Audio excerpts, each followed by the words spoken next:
and welcome to another episode of Her Head in Films. I'm Caitlin, and I'm your host. On this podcast, I share my thoughts and feelings about the films I watch, mainly art house and world cinema. What makes this podcast unique is that I weave together my life experiences with an in-depth and personal discussion of films. I explore the impact that cinema has on me and why I connect so deeply to it. As I like to say, my head isn't in the clouds, my head is in films. On today's episode, I'm talking about Olivier Assayas' Clouds of Sils Maria from 2014. It's a complex film starring Juliette Binoche as Maria Enders, an actress who shot to stardom in her youth when she acted in a play about an older woman who is seduced by a younger woman. 20 years ago, she played the younger woman, but now in a revival of the play, she is set to play the older woman. This role brings up her fears about aging and becoming irrelevant. Kristen Stewart stars alongside Binoche as an assistant to Maria Enders. To me, the heart of the film is the complicated relationship between these two women and the different ways they see life and the world. I also think this is a fascinating film about the process that an actress undergoes in order to get into character. I talk about all that and so much more. There are spoilers in this episode. If you'd like to support the work I'm doing, please consider becoming a patron on Patreon. You can access extra episodes, vote in polls, and much more. Go to patreon.com/herheadinfilms for more information. That's patreon.com/herheadinfilms. You can also review the podcast on iTunes. Please give me 5 stars. Tell your friends and followers about Her Head in Films, or you could follow me on social media and interact with me on there in a positive way. I'm on Facebook, Instagram, Tumblr, and Twitter. There are links to all my social media accounts in the show notes of each episode.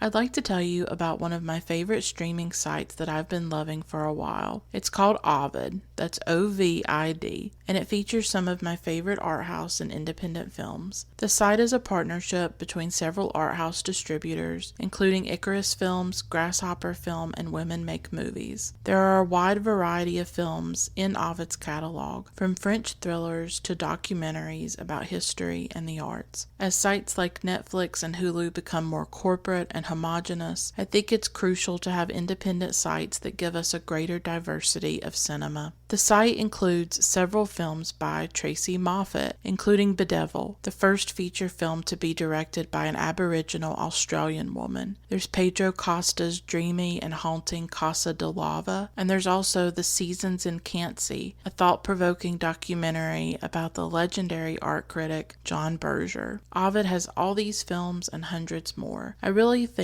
those of you who listen to and enjoy this podcast would love this streaming site. You can use the code CINEMA to get your first month for free. Go to ovid.tv, that's ovid.tv, to start watching. In the show notes of this episode, I also have a link to a curated selection of my favorite films on the site.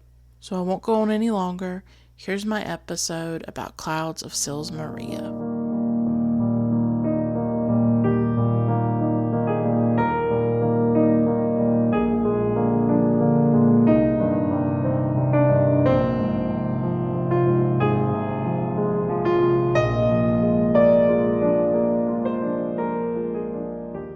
Sometimes at the beginning of episodes, I like to talk about more general things going on in my life that tend to be related to film in some way. Longtime listeners know that I do this sometimes. So there are a few things I want to talk about and then I will talk about the film Clouds of Sils Maria. I wanted to share mainly a revelation that I had recently that has just blown my mind. And I don't know why it's blown my mind. It's probably ridiculous that it has, but I've just been thinking about it.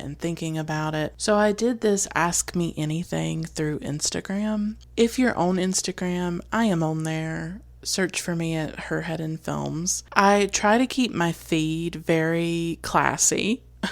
and well curated and beautiful, with beautiful screenshots that I take of the films that I watch. I don't know if any of you know this, but when I watch films on my computer, on my laptop, I take a lot of screenshots. And if any of you follow me on Twitter or Instagram, when I share screenshots, those are images that I have taken of a film as I'm watching it. And in a way, I know this is silly, but it means a lot to me to take those screenshots and to share them. I think that watching films on your computer or your laptop, it kind of changes your relationship to a film. It's very different than watching it in a theater or watching it on your television in your living room. For me, it is, because I am an active viewer of the film, I think. And if a film is beautiful, if it's visually compelling to me, or with the world cinema, the foreign films where they have subtitles, I'll take screenshots of certain scenes, certain dialogue, if the language is speaking to me and something is being said in the film that I find meaningful or moving. So I feel more engaged with a film when I'm watching it on my laptop, and I see these screenshots or screen captures or whatever you want to call it. I see them almost as memories of the film. Like, I will actually go through my screenshots and look at them, almost relive the film. And I love choosing images from the films to share on social media.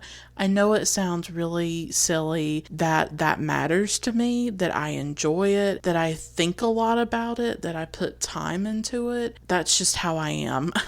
I don't know why it's so important to me, but I put a lot of thought and attention and detail into what images of a film I share on social media, because for me, I think that the images from a film, when you share them, other people will see them. All it takes is one image to spark an interest and to get somebody wanting to see that film. I know that it happens to me all the time. I will see images from a film that somebody shares on Tumblr or Instagram or Twitter, and I'll think to myself, I have to see that film now because the image speaks to me. I love taking screenshots. They are almost like my memories of the film. They represent scenes and moments of a film that I want to preserve and capture and remember. I put a lot of thought into my feed on Instagram. I know, it's ridiculous. And then in the stories on Instagram, I'm a little bit more looser and freer and probably,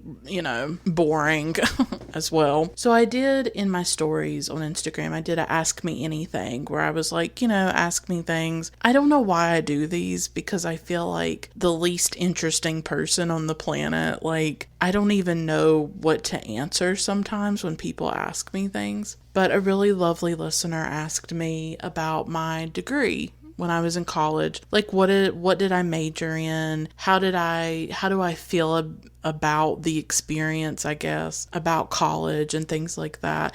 And I gave sort of like a long reply, kind of. But later on, I got to thinking about that question, and I got to thinking about college. I've said this many times on the podcast that I became a cinephile in 2011, and that was when I was in college. I went to a university from 2010 to 2014. In 2011, I started to really get into art house cinema, European art house cinema. I was like 22 years old at the time, my early 20s when this happened. And I majored in English literature and women's studies. I double majored, and that's what my degrees are in, my Bachelor of Arts. I've always talked about this, that I became a cinephile when I was in college in the early 2010s. And it just clicked for me after, answering this question and thinking about it, that college really was the catalyst for me becoming a cinephile. During that time of my life, I think I was searching or in need of the art form of cinema. My college years were really hard.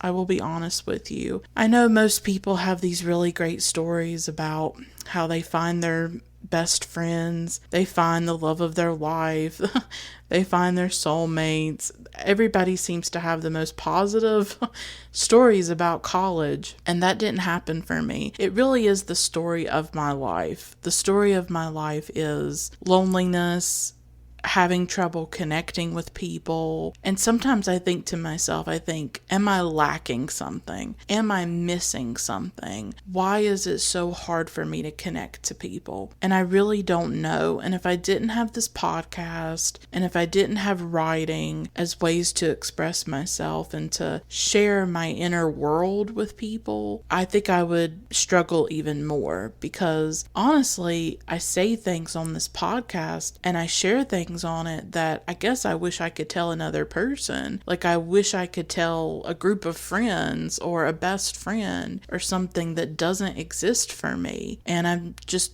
always alone, and I always struggle with loneliness. And that was my experience in college. I tried to connect with people. I tried to go to some social events. I'm really introverted. I have social anxiety. So interacting with people is hard for me. The way I am on these episodes, that's not who I am when a person is right in front of me. It's very different to talk into a microphone by yourself in your bedroom than to be in a social environment with people around you. And I've always struggled with it, and I've always just failed at it. That's how college was. It was just, I was really alone. I was away from home for the first time in my life. So I didn't have that support. I didn't have my mom. I was away from her. It was a difficult experience. I didn't enjoy studying literature as much as I thought I would. I didn't really know what I was doing. I didn't have any plans for some big career. I've just always felt lost. A part of me is like, if I could go back, I probably wouldn't have gone to college. I'm in debt because of it.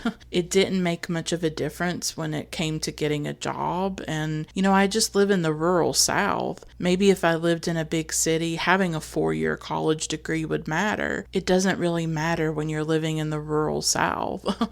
Like, it didn't open any doors for me or anything like that. But people told me to go to college. I thought that's what I should do. I had worked at a factory for a little while, and I never wanted to go back to working in a factory again. It was so hard on my body. It was so soul crushing and soul destroying. And I thought, well, I got to go to college. Maybe that's my step to upward mobility or economic mobility, but it hasn't necessarily led to that. I'm just in a lot of debt. I'm drifting. I'm lost. I don't necessarily know why I went. I don't know why I majored in those things. I don't know. When I think back on it, I'm not saying the whole experience was worthless or anything like that, but I guess, yes, if I wanted to be a lawyer, if I wanted to be a doctor, if I wanted to even be a teacher, it would have made sense for me to go. But when I look back on it now, I'm like, should I have gone? Did I make a huge mistake to take on this debt, to do all this? I don't know. I just don't know.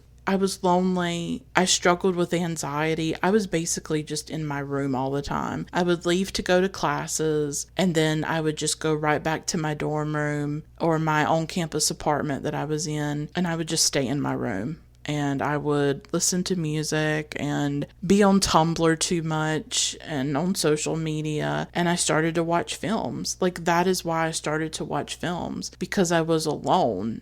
And because I was isolated and I couldn't connect to people, and I couldn't figure out my life, right? And I just felt like a mess, and I felt like I didn't fit and I didn't belong. And so when I think back on that time in my life, I feel a lot of sadness. That whole time in my life was sad because of the loneliness. So I think I was primed for film, and I was ready and open to cinema as a result. And if I had not gone to college, and if I hadn't felt that isolation and that loneliness, I don't know if I would have become a cinephile, honestly. I think that I was hungry for something. I think I was desperate for something, and I was searching for something that I eventually found in film. And I guess I felt a connection to life through film, and I felt a connection to myself. It gave me something that I couldn't find in my everyday life. And I had just never put the two together.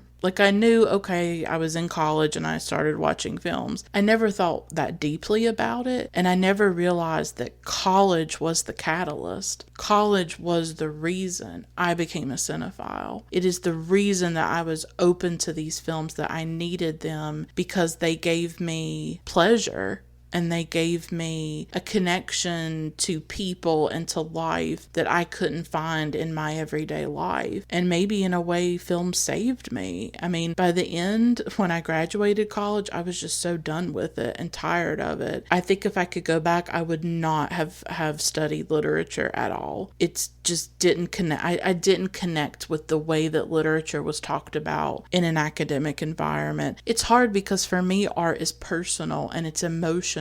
And I'm not good at the intellectual stuff. I'm not good at theory. I'm not good at those things at all. I'm not saying I'm stupid, but I am deeply emotional. And when it comes to art, I don't go to art to just like have intellectual discussions about it. I go to art to feel something, to feel some kind of transcendence or some kind of deeper meaning. And I'm always in search of that. I don't think that was the right choice for me. Actually, the classes that I really enjoyed in college were my women's studies classes. I absolutely loved studying women's literature, and I loved sociology, and I loved anything to do with feminism and women's lives and women's contributions, right? And women's history. So those were the classes that I really, by the end of my college experience, I absolutely adored. I loved classes about history and learning about the world around me. I enjoyed that so much more than my literature classes. I don't know if it was because we were looking at older literature. I'm more of a 20th century gal. I'm more into modernism and onward. So it was really hard for me to get into things that were medieval or the 1800s. Not saying I'll never read those books, of course, but it's not what I gravitate to. It's not what I'm moved by emotionally. So maybe that was it. I don't know. Maybe if I'd gotten to read Shirley Jackson and Marguerite Duras and Sylvia Plath and Virginia Woolf, maybe I would have enjoyed those classes more. I don't know. College was such a strange experience for me. I went into it one way and I think I came out another way. I don't know if I would have studied film if I could go back and say I was already a cinephile before I got into college instead of during. Would I have studied film? I don't know. I don't know if I would have taken any film classes, because for me, film really is about love and appreciation and pleasure and joy and just life. I just wouldn't want to tarnish it or take it into that direction of, well, now you have to write an essay about this film and you have to do this and make it work or make it a chore. Like, I want to keep it as a passion. I want to keep it as something that I enjoy, something that saves me and helps me through life and all of that. If I could go back, I don't even know what I would study. I'm still lost, y'all. I'm like so freaking lost. I feel like I have so much to give. I feel like I feel so much and I want to do so much, but then I just get so overwhelmed. I get so overwhelmed by life and my emotions, and I don't know. But I became a cinephile because of college. That is why. And that was a big revelation to me, to figure that out and to be like, oh, this is why I started to fall in love with film. Like, why did I fall in love with film at that particular time when I was in my early 20s? Why didn't it happen when I was younger or something like that? Or why didn't it happen later? It was just the perfect confluence of events where I am sad and lonely and isolated. I have the time, I'm in college, and I just was able to watch these films and to fall in love with them. And so in a way, films were my solace, my salvation, my comfort through a time in my life when I felt like I didn't really have anything, and I felt really lost, and I felt really alienated from the world around me. It was a big revelation to figure that out for myself. I'd never put that together and realized it, but college was the catalyst for my cinephilia. I was open to it at that time, and I needed it for a specific reason, and I can see that now, and I couldn't see it until recently. when I was thinking about it. I mean, maybe those of you who are listening, maybe I would ask you to think about, when did you become a cinephile and why? Were there circumstances in your life, maybe difficult circumstances, that led you to feel this intense connection with cinema that you hadn't felt before? Like, I liked film. I took a film appreciation class when I was in high school where we watched Hitchcock and Orson Welles, and I fell in love with film and I saw it as an art form, but I wouldn't have called myself a cinephile when I was in high school. It wasn't until college where I just got so obsessed. I was watching probably a film a day or more. I mean, I would just watch films and watch films, and a lot of the films that I've covered on this podcast are ones that I watched in those early years. In 2011 and 2012, when I was just watching all these different directors, from Kieślowski to Bergman to Truffaut to Godard to Varda, all these different people. And I was just inhaling films, inhaling cinema. It was like breath to me at that time. And I realized that it was because of the circumstances. And when I started this podcast in 2016, late 2016, I had gone through another upheaval in my life, which was that I had moved. I had lost my childhood home and moved to another state. And that was a huge destabilizing event in my life. It was a devastating event. Of course, that becomes the foundation of this podcast. That's what sparks my desire to create this podcast, was to have an outlet to talk about film. I feel like this is a theme in my life where when I am going through things that I can't deal with or that I can't process, I do two things, and it's so contradictory. I go deeper into myself, I recoil into myself, and at the same time, I try to find ways to connect. So when I was in college and I was isolated, I went very deeply into myself. And I was in my room, isolated from the world. But the way that I tried to connect was to watch these films. And that's what created a sense of connection for me. And also around that time I was on Tumblr as well, and I had more of a literary Tumblr at the time, and I would write and blog, so I was also writing, and that was a way that I was trying to reach out when I was on Tumblr back then. And then when I went through that really destabilizing move and started this podcast, I went within myself and I was really struggling, but creating the podcast and creating the episodes, that was how I was trying to connect. So anytime I go through things in my life, as devastating as they are, as difficult as they are, it's almost like a coping mechanism of mine to try to connect through it, to try to share what I'm going through, to try to share my emotions and my feelings. And sometimes I feel like that's my purpose in life. But that's what makes it so hard to live for me, is that my purpose in life is not to be like a doctor or,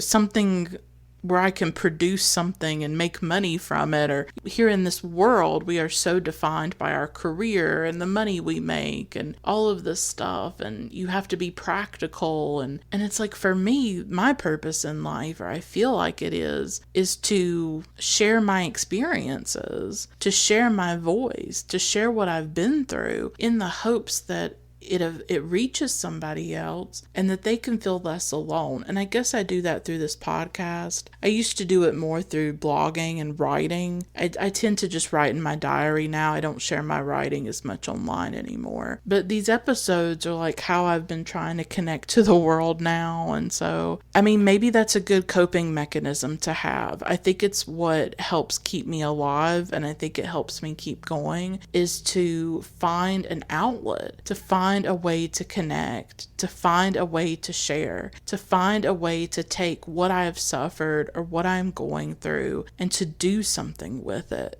and to create something out of it. Like, I feel like I've always tried to do that. I've always just tried to connect, and often I find connection through art. that's been the primary thing. But I think doing these episodes, and now maybe through social media, I try to connect a bit too, but I don't think it's as deep as it is on the podcast when I'm talking and really sharing myself. I'm just always trying to connect and I try to stay open and I try to stay tender, but there's this part of me that still struggles with that.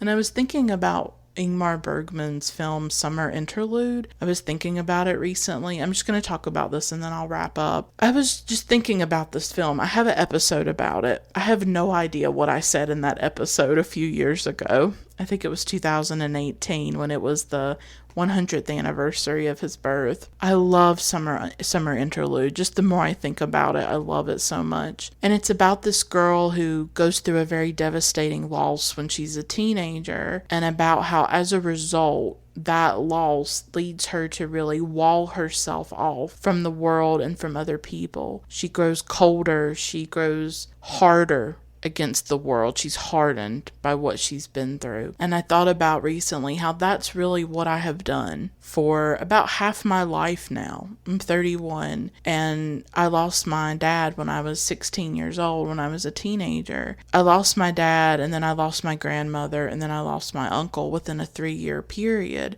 Before I was even 20 years old, 3 people in my life had died. The most devastating was my father's death. We were close. He was like my best friend. And as a result of that loss, and of all those losses together, I just crumbled.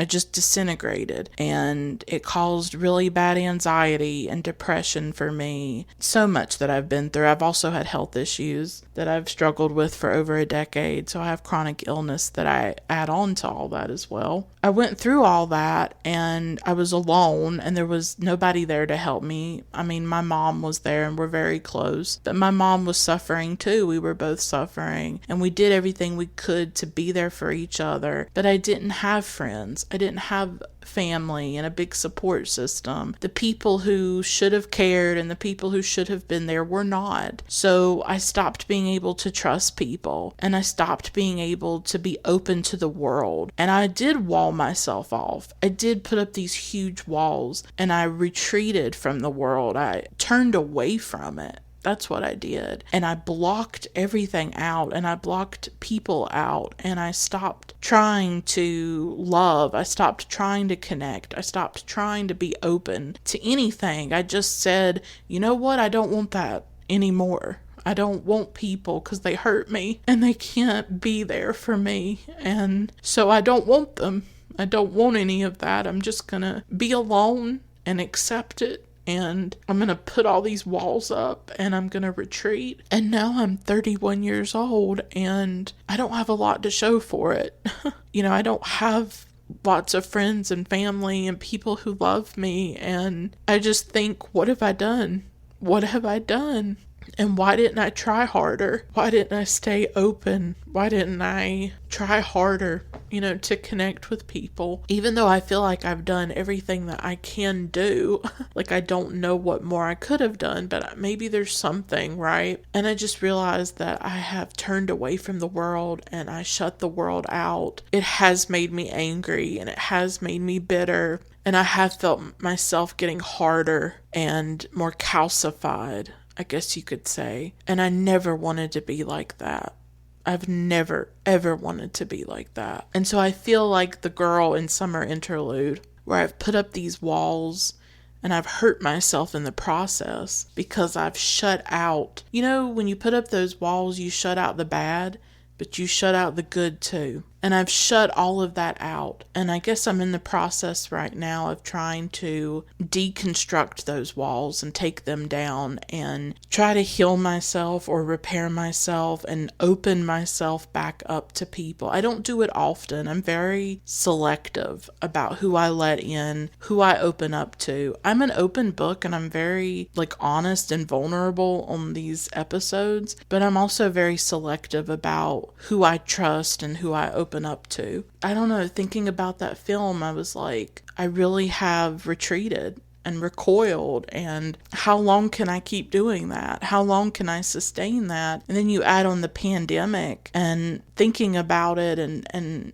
going through something so difficult. I feel like I want to use this experience to try to open myself back up to the world and to make sure that I am not building up those walls and living inside those walls anymore. I don't want to be like that. I don't want to be that person. I want to be open. I want to be soft. I want to be tender. I want to be kind. I want to be giving. I want to give without expecting to receive. I want to give just to give. I want to be there for other people. And I guess I just am trying to open myself up again to people because I have been hurt. I've been hurt a lot by people. So, I mean, I still have to be protective. I feel like trust has to be earned. And I do feel like you shouldn't just give it to anybody who comes along.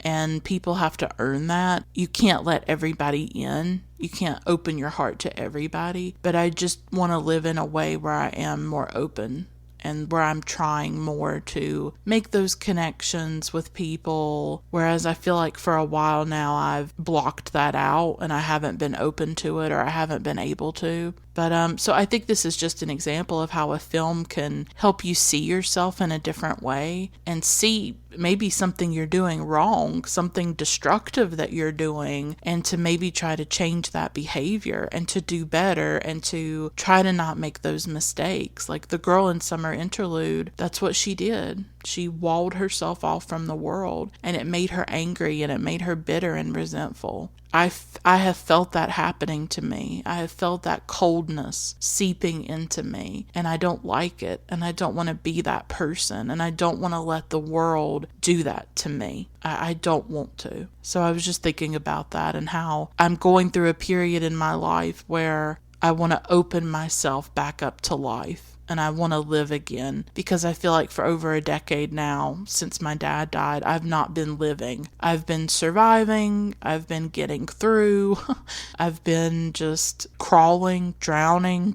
I have not been living. I'm not there yet. It's going to take a lot of work. I'm trying to do things to make it happen, but I want to live. I really want to live. I don't want to just survive, and I don't want to be so isolated and alone either. I want to try to make those connections with people. It feels really overwhelming and daunting right now. I don't know how I'm going to do it. There's a lot that I have to do to get to that place, but I'm taking the first steps. I guess that's what I'm saying. And thinking about Summer Interlude just kind of crystallized that for me. So I just wanted to share that.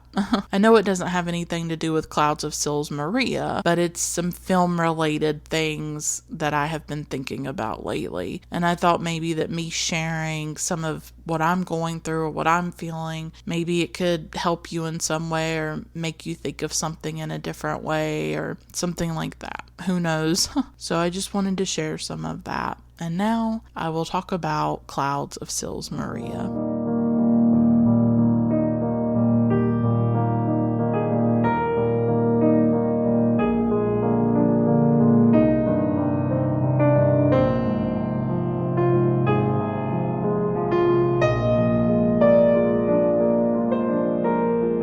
I'll be honest with you.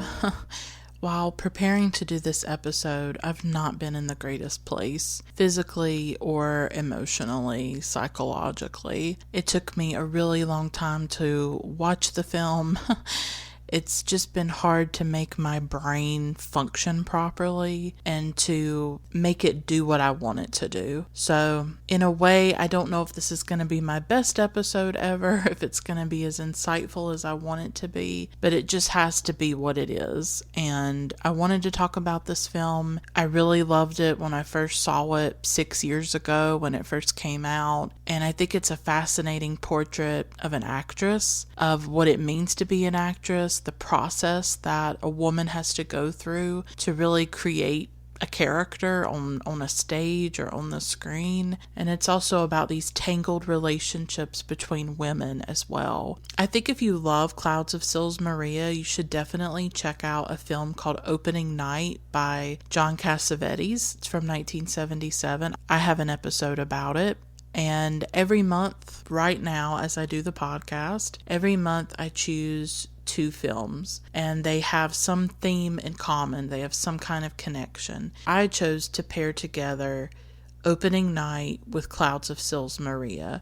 And when I pair films together, I imagine them as possible double features if you wanted to do that.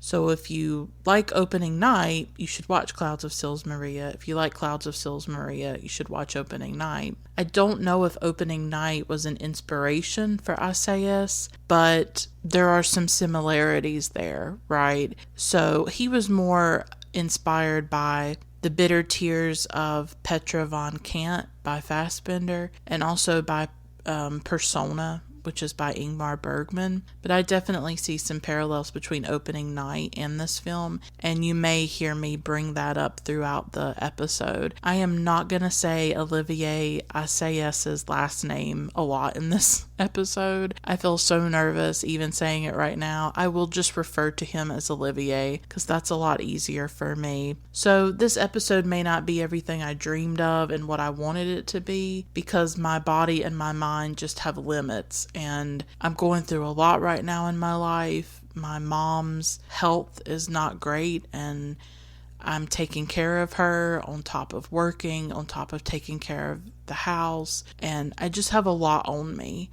I do these episodes usually on the weekends when I have time, but lately I've just not been feeling well, and I've been extremely tired, very fatigued. I deal with that anyways. So I'm doing my best with this episode, and I apologize if it isn't as great as I wanted it to be. It just has to be what it is, and I hope that it'll be good enough for those of you who are listening. I try not to put too much pressure on myself with these episodes, but I do want to put out decent quality. At the same time, I can't be a perfectionist really, because I'm human and I'm flawed and I am imperfect. So I do my best, and that's the best that I can do. I don't have a lot of behind the scenes information to share with you about this film. There's a few extras on the Criterion Collection edition of the film, but I didn't think it was worth doing a separate section of behind the scenes stuff. I do think that Juliette Binoche had Olivier write this film for her. She does talk in interviews about how when she did Summer Hours with him, which is a really good film that I've seen, that she felt a distance from him. She didn't have a big role. It was more of an ensemble film. She didn't get to have much of a relationship with him, and so she wanted him to create a film for her. And so he really built this character around her in a lot of ways. And they first worked together in the 1980s when she starred in an André Téchiné film called Rendezvous, and I've seen it. I saw it many years ago. It was probably one of the first Juliette Binoche films I had ever seen. I remember it being very good. I remember liking it, but I can't remember a whole lot about it. Olivier wrote the script for that film, so that was the first time that they worked together. It was Juliette Binoche's first starring role, really, and it put her on the map. It was a big sensation, I believe. And so then they later worked together on Summer Hours, and now with Clouds of Sils Maria, he really built this role for her, which is what she wanted. She wanted him to explore the feminine. She wanted him to create female characters that were really compelling, and I think he did. He was inspired when he saw an old film about the Maloya snake in Sils Maria, Switzerland, and this is the same short film, or we see snippets or clips of it in Clouds of Sils Maria itself, and he was just fascinated by that film, and he felt that it spoke to the passage of time. Here is this film that's 100 years old documenting a natural occurrence that still happens a century later. And so that was his starting point, and then he built the film around that and then created these characters. So our cast is Juliette Binoche as Maria Enders, Kristen Stewart as Valentine, and I do apologize if at times I call her Valentine, because that's the way it's spelled, but it's pronounced Valentine in the film. And then Chloe Grace Moretz as Joanne. These are really our three main characters, our main women. And even more so, I would just say Maria and Valentine are really the heart of the film and their relationship. I think that's what drew me to the film, and I think it's what stayed with me about the film, was the relationship between these two women.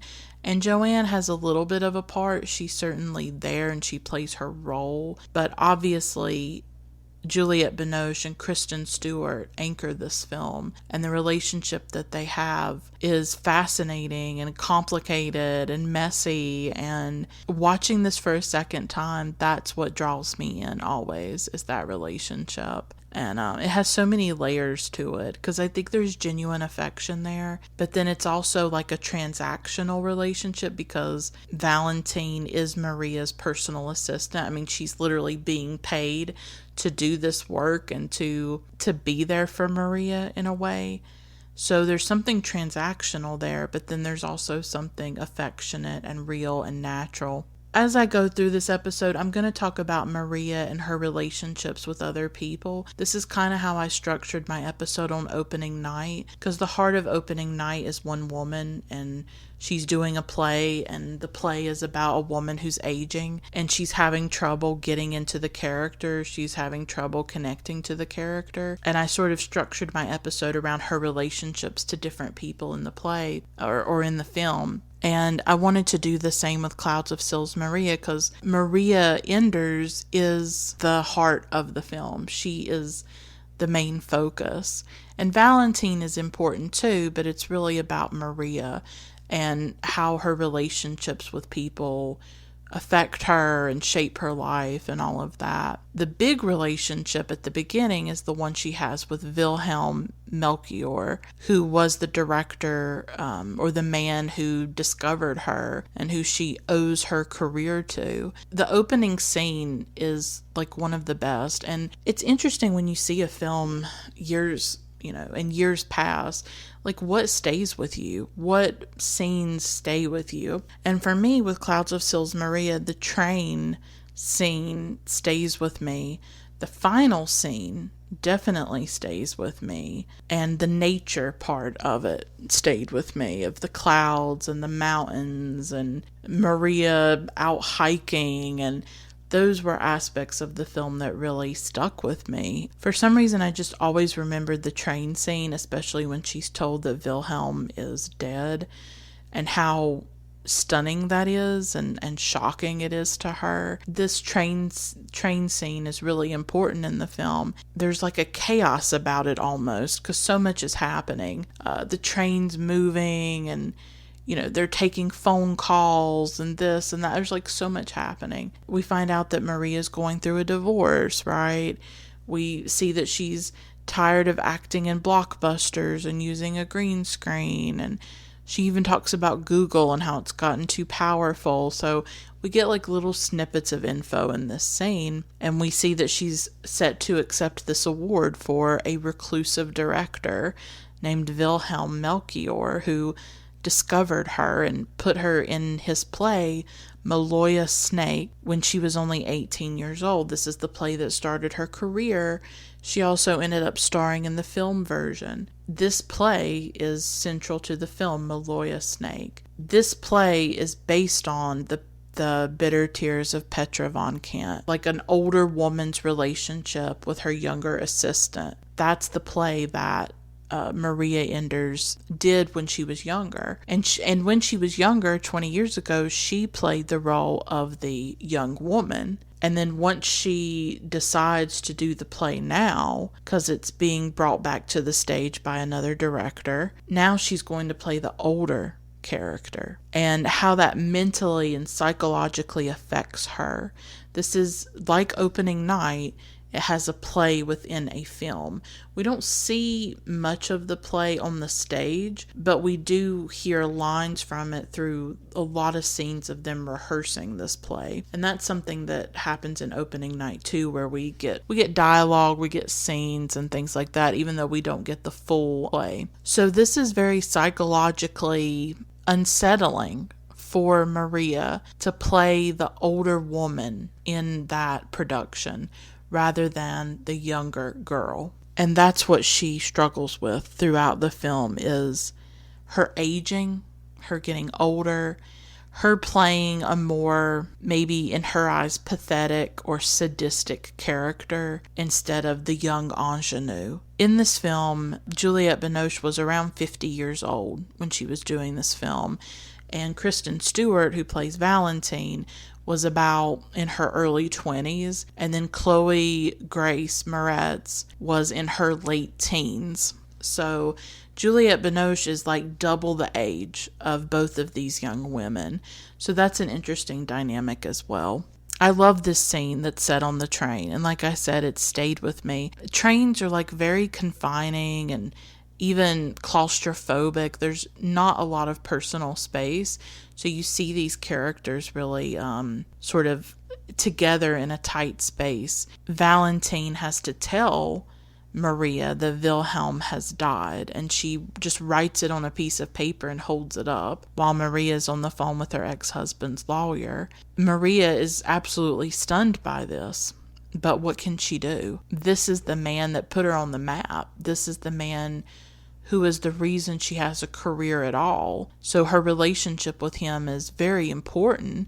She's about to accept an award for him, and then now he's dead. Later on, we learn that he had some kind of terminal illness and that he actually committed suicide out in Sils Maria, really in the same place. It's near the Maloya Snake, which is this cloud formation, and I'll talk about that later. The Maloya Snake itself is a cloud formation in Sils Maria, but it's also the name of the play that Maria is known for acting in, and that really started her career 2 decades previously. At the time on the train, she thinks he died of a heart attack, but she later learns that he had a terminal illness and he committed suicide. We don't know as much, but there is Maria's relationship with Wilhelm. It's not explored as much as her relationship with, say, Joanne or Valentine, but it's there. And to me, it sort of lingers in the film, is her relationship with him and what exactly was there between them, her feelings for him, how well did she really know him. I think there's a scene that she has with Valentine at one time in the film where she says that he was attracted to her. She was only 18 or 19 years old when she played Sigrid in Maloya Snake, the play. And the film, she was only 18, and he was attracted to her, and she says that she was attracted to him too, but that they never acted on that attraction. It probably fueled their art. It probably fueled their working relationship, right? And she never wanted to endanger that. So her relationship with Wilhelm it's a bit amorphous, and we don't know a lot about it, but I think it's clear she has affection for him. She feels like she owes her career to him. It kind of reminded me of like the different relationships between directors and their muses, I guess you would call them. You think about, for instance, Francois Truffaut and Jean Moreau, or I think of Michelangelo Antonioni and Monica Vitti, or I think about Jean-Luc Godard and Anna Karina. So those are some that come to mind for me of like relationships between directors and their actresses, or even John Cassavetes and Jenna Rollins. And I talk about them in my episode on opening night. I've just always been kind of fascinated by the relationship that a director has with an actress, and that relationship, and sometimes it's romantic. All the ones that I mentioned were romantic. I'm pretty sure Truffaut and Moreau did have a relationship. So often it is romantic, it is sexual, and that's what fuels the art. That's what fuels those films. I'm just kind of fascinated by that. A part of me wishes the film had dug into that a little bit more, but I think that Wilhelm haunts the film in a lot of ways. He is the one that wrote Maloya Snake. He's the one that helped start Maria's career.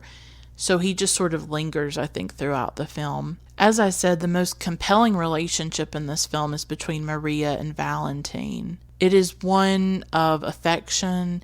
It's obviously one of like a mentorship of like an older woman and a younger woman. I think what's interesting about there's a lot of interesting things about their relationship that I want to talk about. One of them is that usually you would think that the older woman in this friendship. I mean, I would call it a friendship, maybe. Yeah, I mean, I think it's sort of like a friendship. But you would think the older woman in this friendship would be the one with like lots of wisdom and insight and maturity. And not that Maria doesn't have those things, but I feel like throughout the film, Valentine is the one who has a lot of insight for her age. She's in her early 20s. She just is very mature and she has a lot of ideas. And she has a very strong identity and sense of herself. And she shares her opinions freely, and they often clash with Maria's opinions or Maria's ideas. And I feel like in the relationship, Valentine almost has the more wisdom and insight than Maria. I think Kristen Stewart is very natural in this role.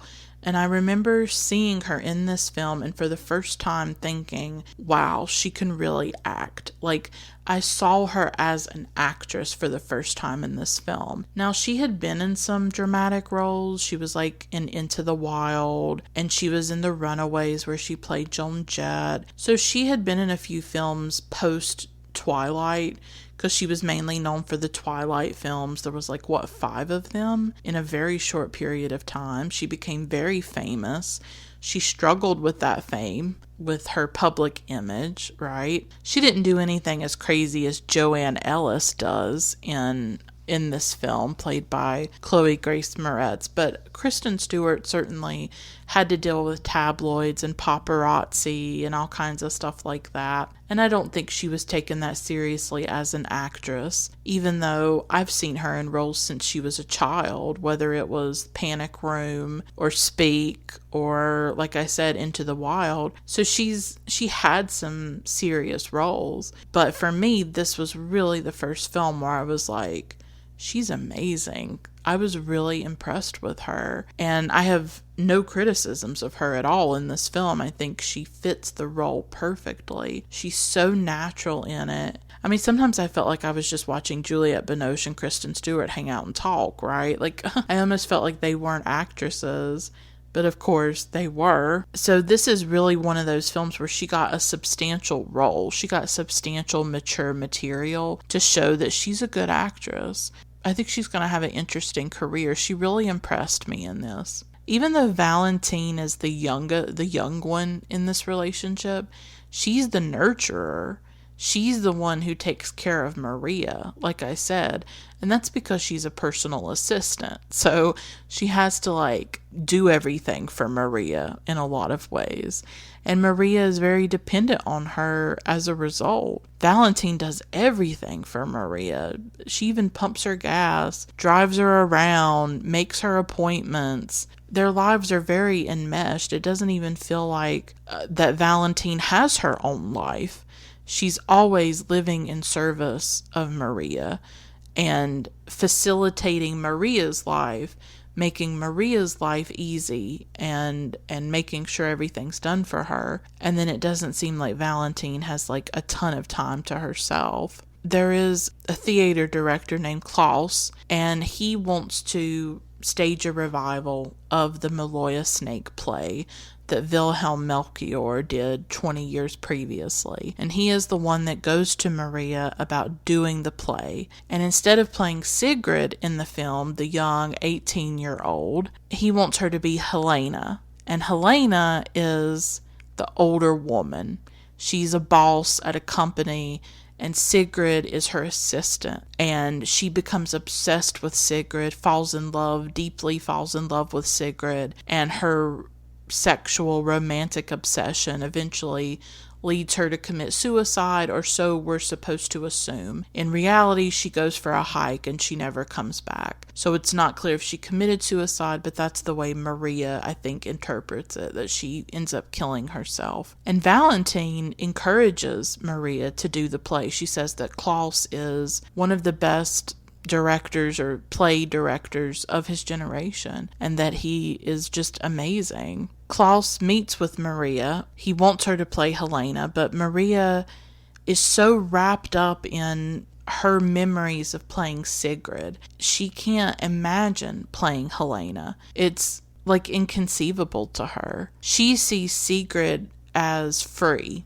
as the free character, and she identifies with that freedom. She doesn't really identify with Helena, who is like 40, runs a company, and ends up falling in love with this younger woman who doesn't love her back, and leads to her probable suicide. She thinks Helena is attracted to Sigrid because of her youth. And Maria insists that just because she is Helena's age now doesn't mean that she can play her, doesn't mean that she understands her. And Maria sees the character as someone who, like, time's gone by and she can't accept it. That's what Maria says. And then Maria admits, me neither, I guess. Like, maybe Maria is scared to look at that in herself. But Klaus sees these two women as having the same wound, he says.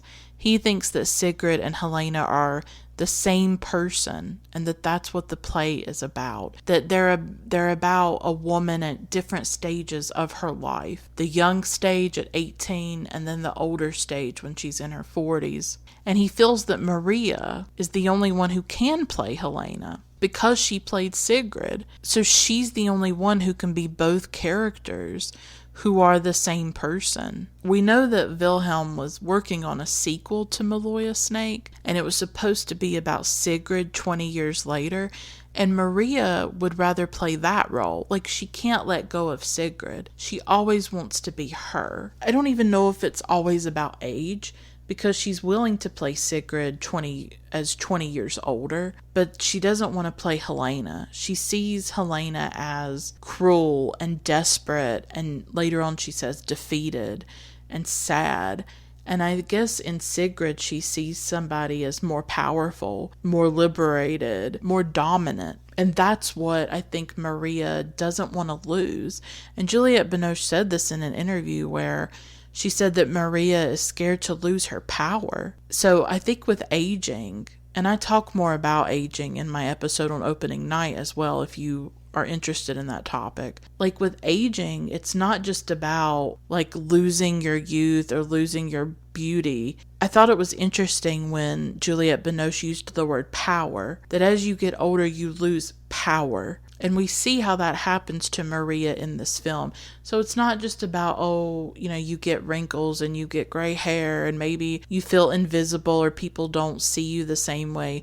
You lose your power, because there is a kind of, it's fleeting, but there is a power in being young and beautiful, in being a young, beautiful woman. Your looks can be a kind of power. It's fleeting. I think it's an illusory power. It's a power granted to you by men as long as you fit what men want you to look like. It's not like a power that I have. I mean, yeah, I'm young. I'm 31, but I'm not beautiful. I'm not desirable to men. So I have never felt any kind of power in that way, or power over men. I don't even know if it is power, right? Because it's so dependent on men granting it to you. And if men grant it to you, then they can easily take it away. And if you think about it with actresses in the industry, in the film industry, they are dependent on men. They are at the mercy of men and men's power. And sometimes your beauty is all that you have, maybe, to balance out the real power that these men have. If Maria had not been very beautiful when she was 18, would Wilhelm have cast her in the play? So in that way, her beauty was a kind of power. Her beauty was an entrance into the acting world. But of course, Wilhelm, at the end of the day, is the one who granted it to her because of his attraction to her. Her aging, it is losing her power.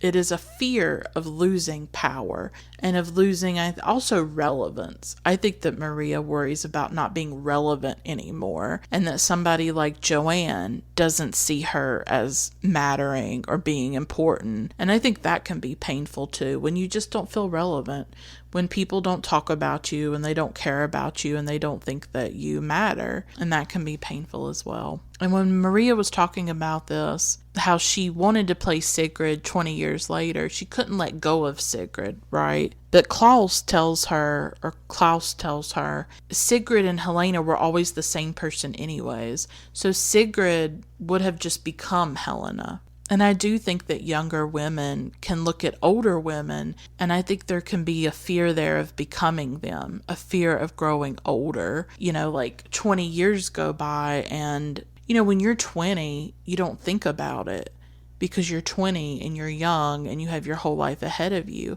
But eventually, time is going to pass. There's no way to stop it. 20 years go by and you are older.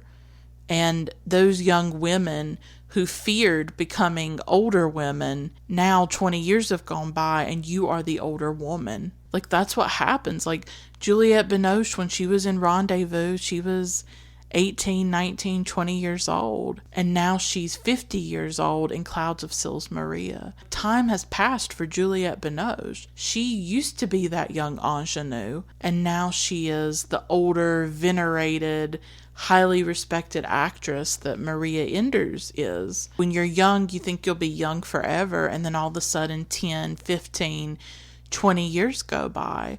Like, I'm only 31, but I remember being 20. It wasn't that long ago. It was when I was in college, which I talked about earlier. I remember being in college in 2010, and I was only 20 years old, and now a decade has gone by, and I'm 31 years old. And sometimes I look at the gap between that, like, what have I done? What have I done in that decade? What have I accomplished? And there's this fear that comes into me of, I'm not doing enough. I'm wasting time. And this was something that hit me when I turned 30. And I talk more about the feelings that turning 30 brought up for me, like really surprising feelings that have really overwhelmed me, honestly, and that I didn't know how to put into words until I was talking about Opening Night by John Cassavetes. So you can listen to that episode if you want like a more in-depth discussion about it. But it's just like, how did a decade go by? Like, how did that happen? I don't know. Like time just, you get to a place where time goes by so fast. And I know it's cliche, but the passing of time is a really big theme in this film. Actresses wear the passing of time on their faces and on their bodies. It's etched into their skin. We watch them get older. You can go look at a film that Juliette Binoche was in when she was 20 years old. You can see her face in her youth and her beauty, and then you can see her at 50 in Clouds of Sils Maria, and you see the passing of time in one person, in one human life, where she's 20 and now she's 50. Actresses are aging in a public way. They are scrutinized for it. They're put under the microscope for it. And I think Maria feels that. And I think in her mind, she's still Sigrid. And she's just not able to accept that now she's Helena. Now she is older. Recently, I came across these fascinating photos by Justine Kurland, and she's published a book of them, and it's called Girl Pictures, and I've just been enamored with them and fascinated by them. She took them in the late 90s into the early 2000s, and she just went on this road trip across America, and she would take pictures of teenage girls, and she would allow the girls to participate in the creation of the photographs. So the girls would come up with scenarios and poses and like the narrative or the story that they wanted to tell through the photograph. And often it was girls in the woods, like just playing with their friends. There's so many fascinating photographs in this book and in this series. There's one with like two girls outside of like a Toys R Us store. And then there's another one of girls laying in the snow, just girls playing with their friends, and like these are just teenage girls living their lives, and there's like an innocence about them and there's a joy about them, and I love seeing girls hang out together and seeing that friendship. And these photos really reminded me of my own girlhood, and I've already gotten to thinking about some episodes that I want to do in the future about girlhood, about films that explore girlhood. And I would love to use those films as a way to talk about my own childhood and my own experiences as a young girl, because I was a lot like these girls in these photos, playing in the woods, getting into a little bit of trouble and roaming around. I loved seeing those photos. And then in an interview, Justine Kurland was talking about how a lot of these girls, I mean, it's 20 years later. right? So now these girls have kids of their own. They have spouses, they have careers. Like, the passing of time has happened. They're not those girls anymore in those photos. They have grown up. It's just, I don't know. When I saw the photos, I was like, oh my gosh, these young girls. And then you think about, oh my gosh, they're like in their 30s. They're probably in their late 30s now. They probably have children and families and all kinds of stuff. You can just feel that passing of time. You see that with Maria too, where she doesn't want to be Helena. She wants to be Sigrid. In her mind, she's 20 years back and she's still Sigrid. She decides to do the play and she ends up going to Sils Maria to rehearse for it. And her and Valentine read the lines throughout the film. And Valentine is really like her partner in that and helping her read through the lines. In a simple way, this film is about two women rehearsing a play. I mean, that's like a really simple way to describe the film. There's a lot of complexity and a lot of layers in this film. We've got Maloya Snake. We've got a play. We've got, all kinds of stuff going on, right? But at the heart of the film, we have two women, right? We have the relationship between these two women. Sils Maria is where Wilhelm wrote Maloya Snake, the play. And I do feel like in a way Wilhelm is kind of this ghost haunting Maria a little bit. And I think his absence is kind of palpable in the film. When Maria is in Sils Maria, she goes to see Wilhelm's widow, Rosa, and they go to the place where Wilhelm killed himself, and it's near the Maloya Pass, or also called the Maloya Snake. And that's when Rosa explains that it's a cloud formation that is rare and unexplained. It's a sign of bad weather. It's these clouds that come from the Italian lakes, and they wind through the valley like a serpent.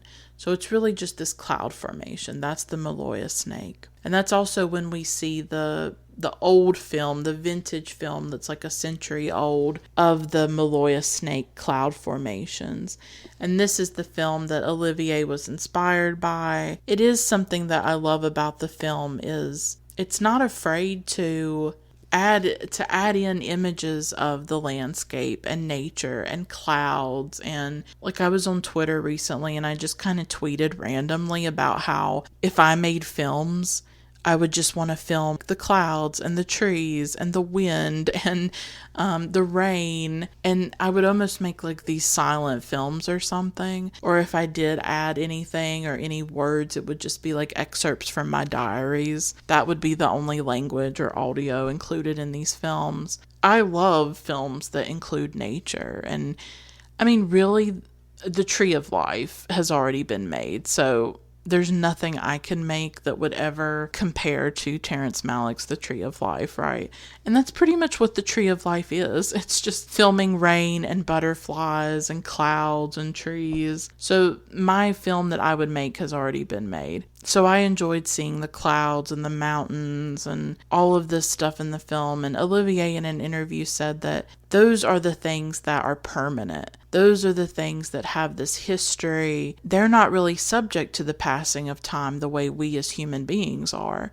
Like a mountain is, a mountain feels eternal. And the clouds, this is the same cloud formation that's been happening for a century. So nature and all of these things, they are permanent. But we as human beings are impermanent. We are ephemeral, and we're not here very long in comparison to those things. The scenes of Maria and Valentine rehearsing the play are very interesting, and these are the scenes when Maria's insecurities and worries and all of that come up. They come bubbling up to the surface because she's doing the play, but she doesn't really want to do the play. And there are times when she tries to get out of the play, but she can't. She just hates doing some of these scenes. She gets really upset at times, like when she misses a line. And she talks about how in the original play, Maria played Sigrid and a woman named Susan Rosenberg played Helena. Maria can remember how Susan Rosenberg would become Helena, and like the pleasure that she got from playing this defeated woman, in the words of Maria. She got a pleasure out of it, but it used to disgust Maria. Maria just sees Helena as a sad, pathetic character. You know, at least Sigrid has her youth and her beauty, but what does Helena have except her obsession with Sigrid? She has this obsession with a youth she cannot recapture. I think we see Maria scared to go into this dark character. And a fascinating part of this film for me is that it is a portrait of an actress.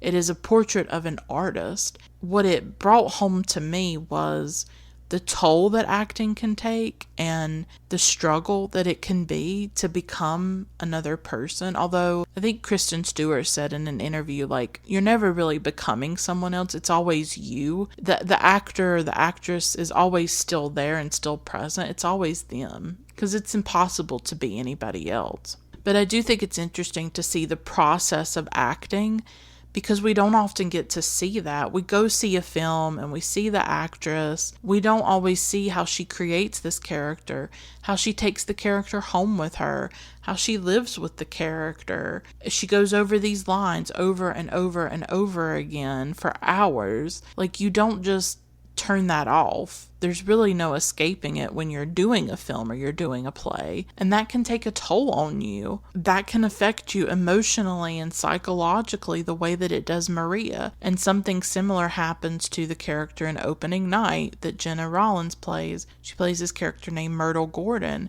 and she has trouble with the character that she's playing, who is aging. Maria has this same repulsion or disgust for a character that she's supposed to be playing. So how do you become this woman? How do you play her if you hate her and you are disgusted with her and you can't see the humanity in her? And that's Maria's dilemma throughout a lot of the film, is that she doesn't know how to play this woman because she doesn't see her humanity. She hates that Helena is defeated by her age and her insecurities. She feels that Helena is ready to kill herself before the play even starts, and that she uses Sigrid as a weapon.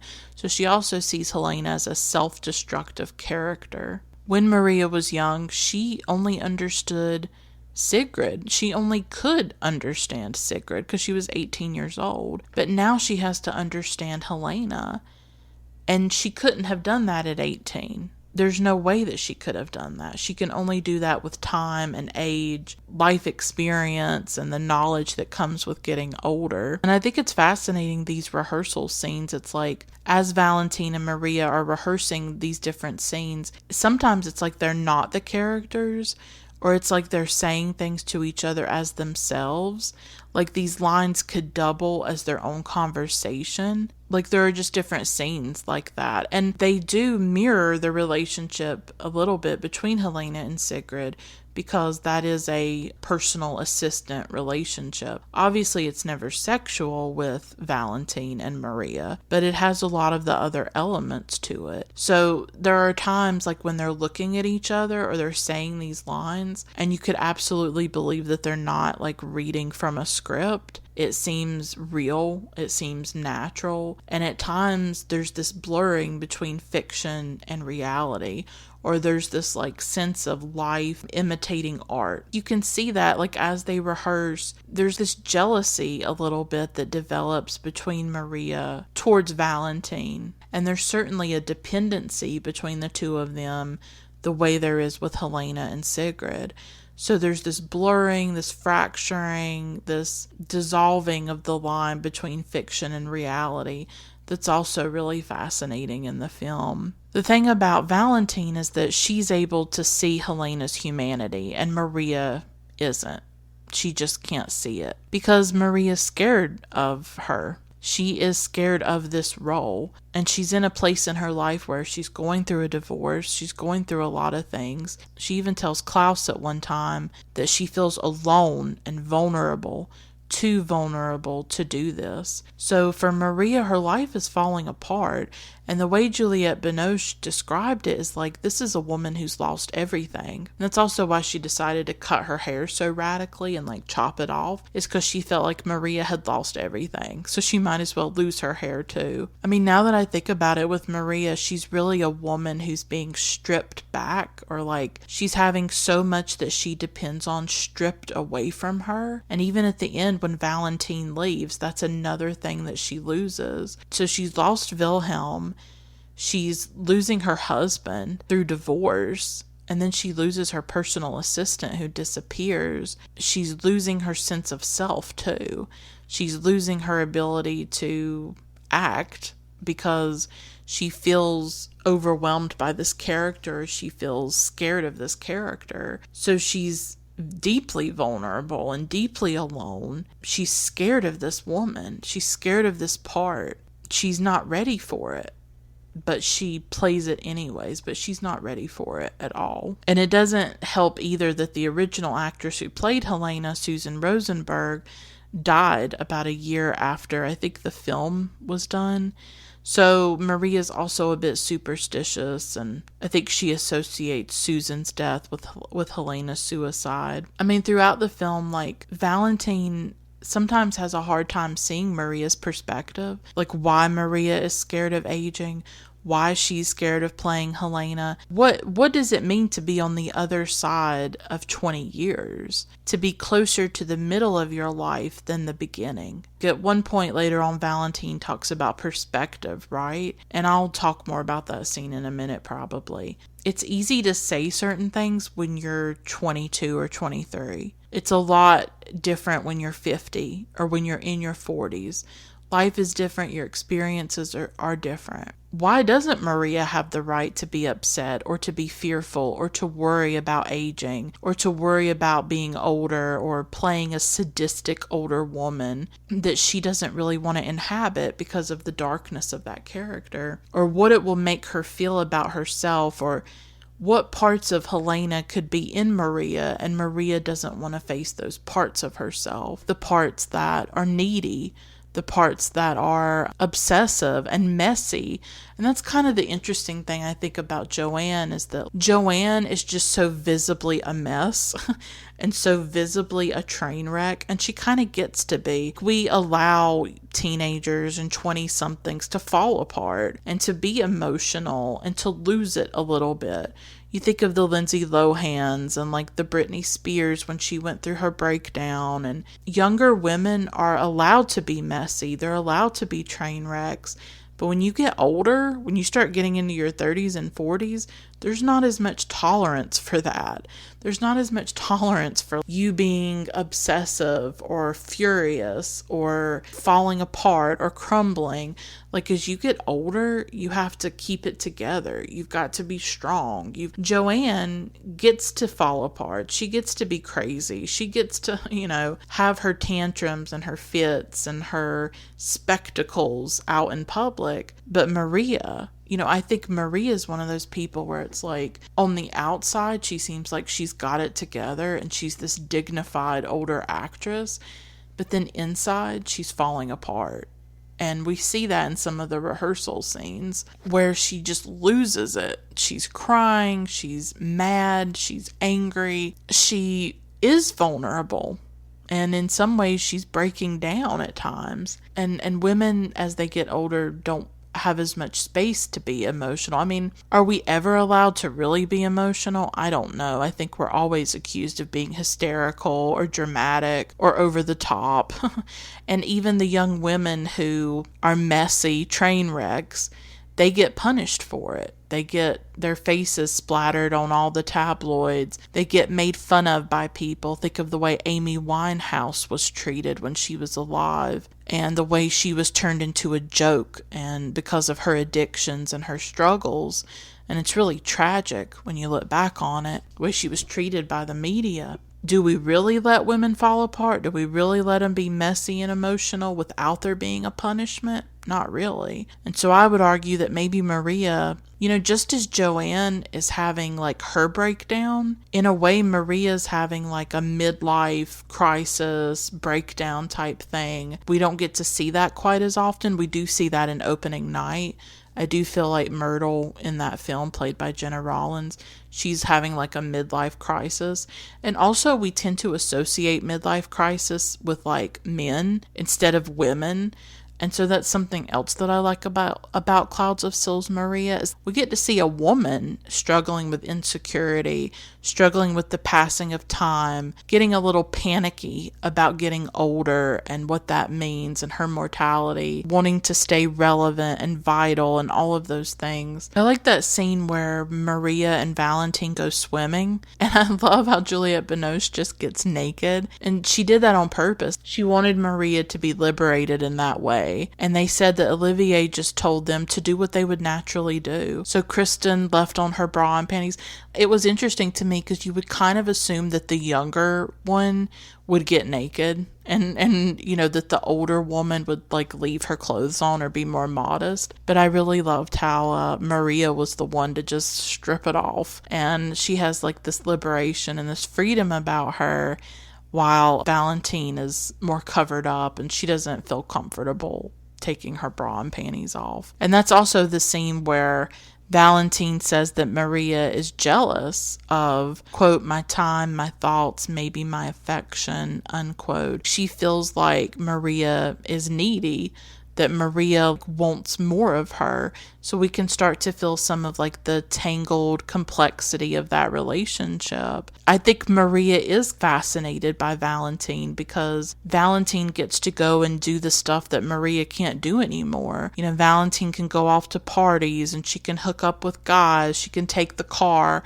drive to Italy or something, isn't it? Like Lake Como or something. She's still at that stage where she has that freedom. You know, Maria's coming off a divorce and she's older. You know, when you're in your 40s, you don't get to go to house parties and hang out with boys, right? You don't have that same freedom. I wonder if Maria is remembering her youth through Valentine, or living vicariously through Valentine, or thinking about who she used to be when she was that age. And in some ways, Valentine is a reminder to Maria of her youth and what she's lost and what she can't recapture and what she can't have again. So that's a dynamic too, is like, is she jealous of Valentine because of what Valentine still gets to experience and have, and Maria has lost that and she'll never really get it back. And maybe she doesn't want Valentine to go off because she's lonely. We don't see Maria with friends. We don't see Maria really doing anything except hanging out with Valentine. So she's also very dependent on her for companionship, approval, and affirmation, and all of these things that she wants from Valentine. Valentine is in her 20s. She's at the beginning of her life, while Maria is in middle age. It probably makes her think about her mortality. It's a difficult thing to deal with. I mean, Maria even feels jealous when Valentine is a fan of Joanne. Valentine says that like Joanne's her favorite actress, and Maria feels kind of hurt by that. So there's definitely like a jealousy there too, where she wants Valentine to admire her. She wants Valentine to love her as an actress, right? And she kind of feels threatened by Joanne and compares herself. I mean, maybe she feels like she can't measure up, or she lacks something that Joanne has and she doesn't. That comes out when they go to see Joanne's mutant film. There's like some kind of mutant film, and Valentine is trying to get Maria to see the role or to see the film in a deeper way, and she doesn't want to. She's not really open to that. You can see Joanne start to creep in between them a little bit, and how Maria is jealous and feels hurt that Valentine maybe doesn't love her acting as much as she loves Joanne. And when she compares herself to Joanne, she feels like she's lacking something. And when they're out hiking, Valentine tells her, you know, that she feels like Maria is not listening to her really. I mean, throughout the film, Valentine gives really insightful commentary. She talks about films and actors and actresses in like really thoughtful ways. And I do feel like there are times when Maria just sort of laughs at her or doesn't listen, or because of her age doesn't take her seriously.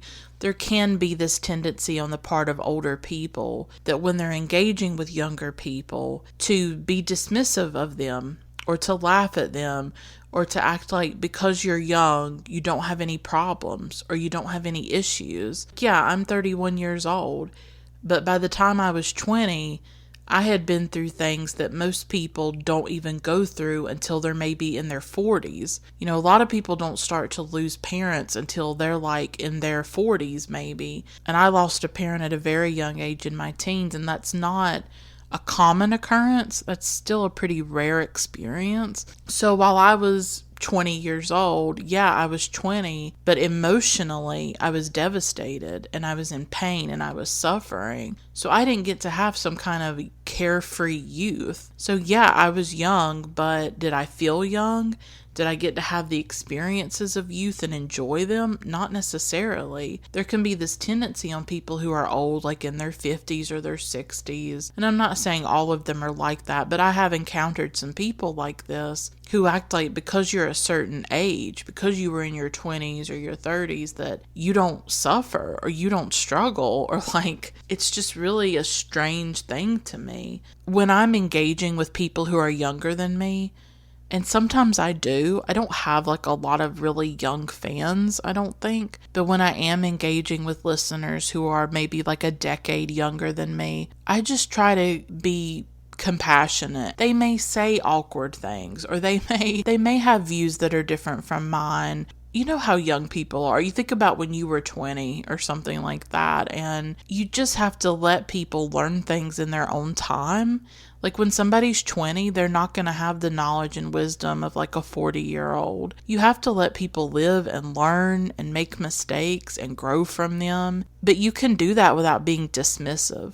You can engage with somebody younger and listen to them and respect them without dismissing or laughing at what they have to say. And I think like when Valentine is sharing her thoughts at times, Maria just doesn't even listen, or she doesn't take it seriously because it's coming from somebody half her age. But in reality, Valentine has really insightful, smart, compelling things to say and thoughts to share. You know, Valentine tells her that just because Maria hates the play and the character, she doesn't have to take it out on her. Valentine says that she's just doing her job. I actually really admire Valentine. I love her ability to give her opinions even when they clash with Maria's. That's hard for me. It's hard for me to express an opinion if I know that the other person will disagree with me or they might get upset with me. I like that Valentine is true to herself, and I feel like I'm always sometimes molding myself to make other people feel comfortable. I even do it on this podcast where I don't tend to talk about films that I don't like or directors that I don't like, and I don't really bring up criticisms of films that often because I'm just genuinely worried about upsetting people or getting a backlash from people. And so I don't like to wade into controversial subjects. I don't like to bring up certain things because I'm just worried that I'll be attacked online for it, or that there will be like a backlash against me or personal attacks or something. And I don't know if I'll ever get to a place where I am comfortable being more critical. I mean, I don't know. I don't feel comfortable with it. I feel more comfortable just talking about things I love. Like, I don't want to rock the boat. Like, I've been like that my whole life. I hate confrontation. I hate upsetting people. But at the same time, it's like, but how do you stay true to yourself? How do you have opinions and share them? You have to be willing to maybe upset people sometimes. Maria does get upset, occasionally with Valentine and some of the stuff that she says. But I always loved how Valentine just stuck to her guns, right? And I love this scene where Valentine tells Maria, quote, "At 20, you saw Sigrid's ambition and you saw her violence because you felt it in yourself. The text is like an object. It's going to change perspective based on where you're standing," unquote. This is when they're hiking Maloya Snake. And I love that. I love the way Valentine is really tapping into the way that the play, Maloya Snake, the way it changes over time, the way it changes as you change, and it changes as you age, as you grow. That's really fascinating to me, and I think it happens in general with art, that what messages you get from a film at 20 could be very different than the messages you get from a film at 30. Or even 40. Like, I've talked about this in another episode. You're going to have a different experience with a film as you get older. And the way you see it at 20 is going to be different than how you see it 10, 15 years later. And that's a really fascinating part about doing these episodes, because sometimes I am revisiting films that I saw like a decade ago. Several episodes this year that I've done in 2020 have been of films that I had not seen for like a decade. So revisiting them was really powerful. I mean, one example would be Charles Laughton's The Night of the Hunter or Jean Vigo's La La Land. Like, those two films, I hadn't seen them for almost a decade. And what they said to me and what I got from them was so different now that I'm older, now that I've had different experiences. And so she is right that not just the text is an object, but a work of art, a book, a film, an album, a song, a painting, any kind of work of art is an object that's going to change based on your perspective of it. And you're going to see it differently at 40 than you did at 30. You're going to find things in that work of art based on where you're standing in your life and what stage you're at and what experiences you've had. And I love how Valentine is trying to prod Maria to think deeper, to go further, and to not just see Helena on the surface, but to see her complexities, to see her humanity, to see her fears and her obsessions, and to not dismiss her. I mean, if you think about it, society dismisses older women. They dismiss the Helenas and the Marias of the world. But Maria is also dismissing Helena because she's an older woman. I mean, she's doing the very thing that she would not want someone else to do to her. And it's strange because Maria feels the jealousy. She feels jealousy over Valentine, but yet she can't understand why Helena would have jealousies or Helena would desire a younger woman. I don't know if it's that Maria doesn't understand it. She's disgusted by it. She's disgusted by Helena's obsession with youth and desire for youth. I think that's what turns her off, is that Helena in that relationship doesn't have the power. Helena is the one who is powerless, who is at the mercy of this young girl, who she has given her power to.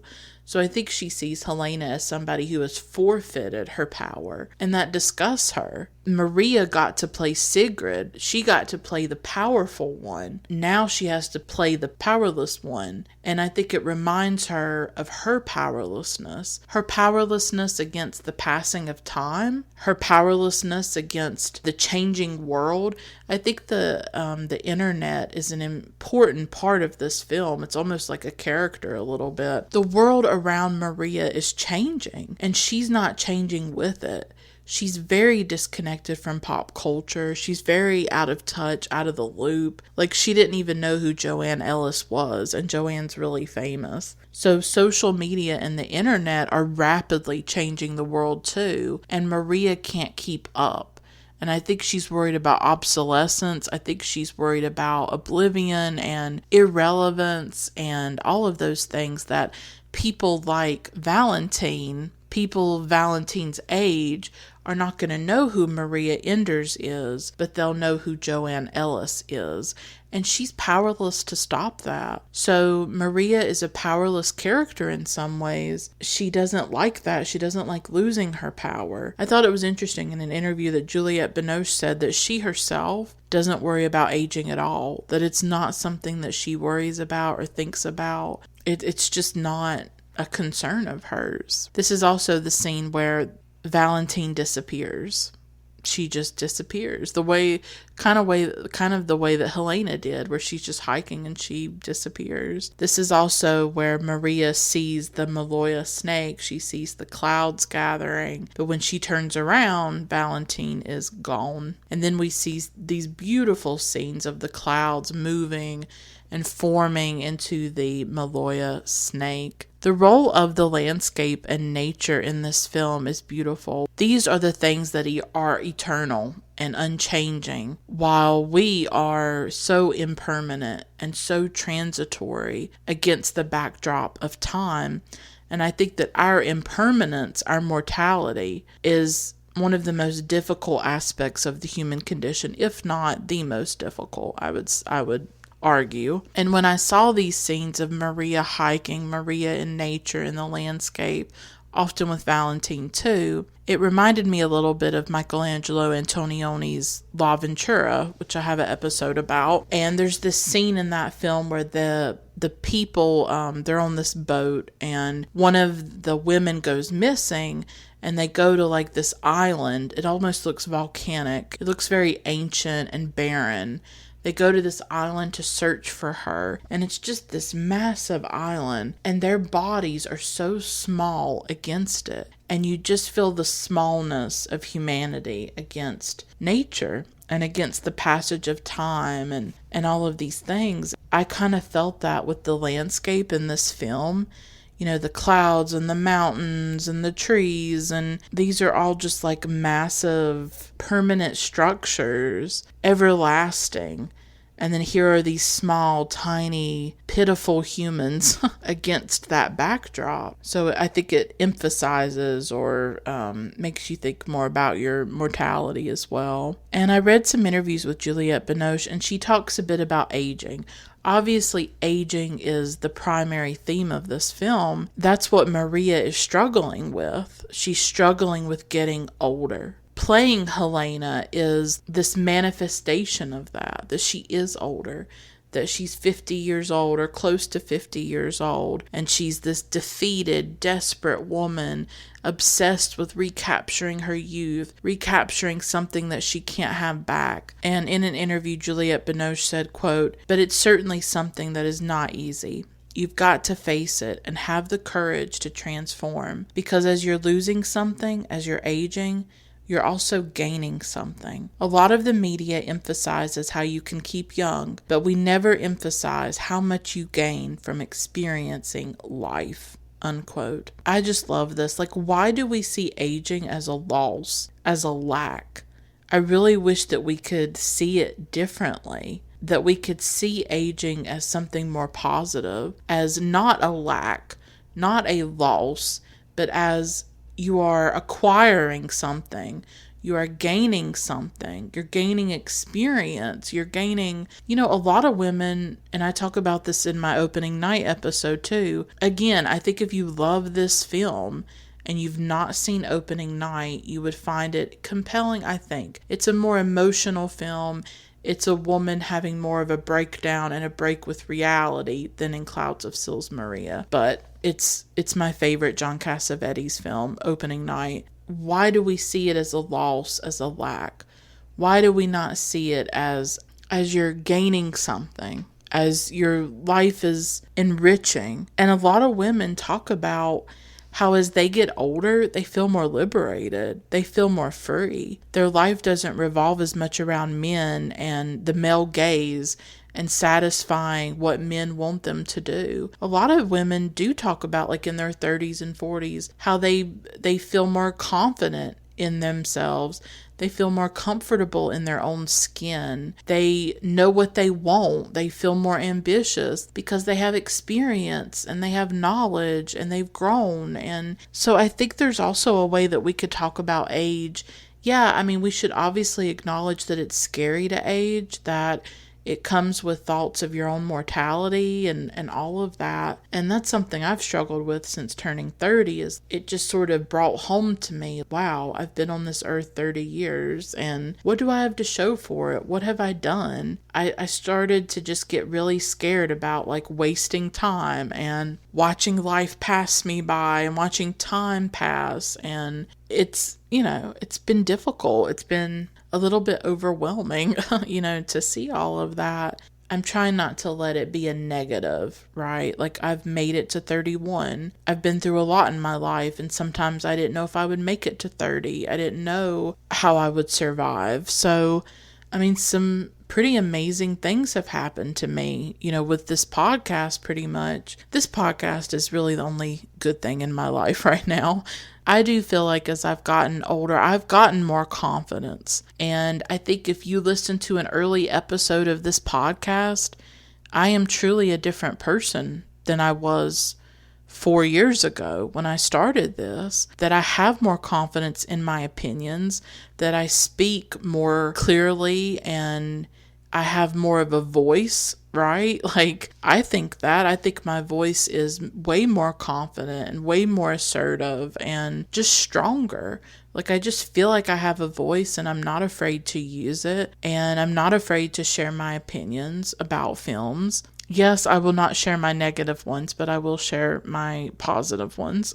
So I love what Juliette Binoche said about that. There's a gaining that happens too, and that shouldn't be denied either. Is that you don't know everything about life at 20 years old. You do have a lot of living still to do. That doesn't mean people should be patronizing towards you.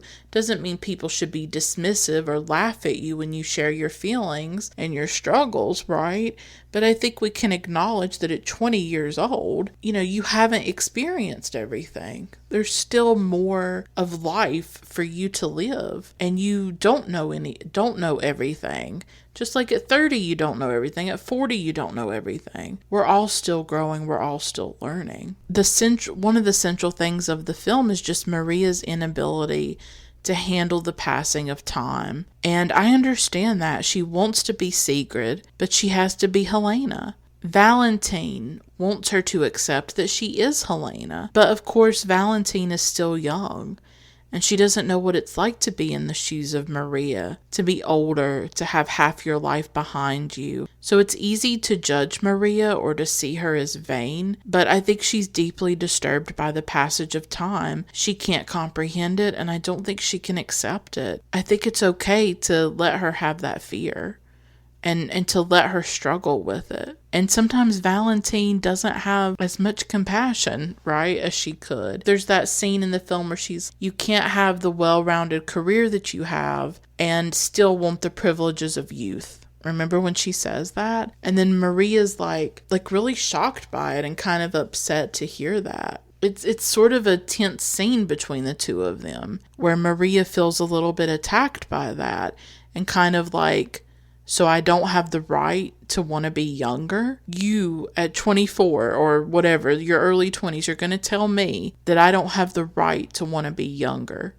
Or I don't have the right to miss my youth or something like that. I like Valentine, but I do think sometimes she's not able to understand Maria's perspective. Just like Maria has trouble understanding Valentine sometimes, it goes both ways. And that's just the generational divide or the generational gap between them. And it's okay. It's okay that they're from different generations. They're at different stages of their life. They're not going to understand everything about each other. It's just not possible. Just like me at 30, I'm not going to understand everything that a woman in her 60s and 70s is going through. I haven't been through it. I haven't had those experiences. All right, I just want to round out this episode and talk about Maria and Joanne, because I think Joanne is an interesting character played by Chloe Grace Moretz, where I think through her, Olivier is looking at internet culture and social media and all of those things. And I really love this quote from Juliette Binoche where she's making this distinction between celebrities and stars. I love this. Quote, "You have to make a distinction of celebrity and stars. Celebrity is a personality and is pushing into the world, being seen. Star has to do with the cells. It's the light in the cells. It's something beyond comprehension. It's something that happens in the person that is magical. I think it's important to see the difference because there's a way of using those items in the promotion of yourself, in the promotion of your image, your ego." unquote. I love that. There's a difference between a celebrity and a star. And when I think of a star, I think of like the old Hollywood stars. Paul Newman, Marilyn Monroe, Elizabeth Taylor, Gene Kelly. Like, they were stars, and they don't make them like that anymore. And I often lament this, that it's like we don't have stars anymore. And I wonder sometimes, like, is the reason why I don't like modern actors and actresses today? Is it because I see them more as celebrities than stars? And I don't see that magic in them. Of course, I will not name any of these people because they might be people that some of my listeners like or something. But for the most part, when it comes to modern actors and actresses, like young ones, like in their 20s or something, I don't have any interest in them.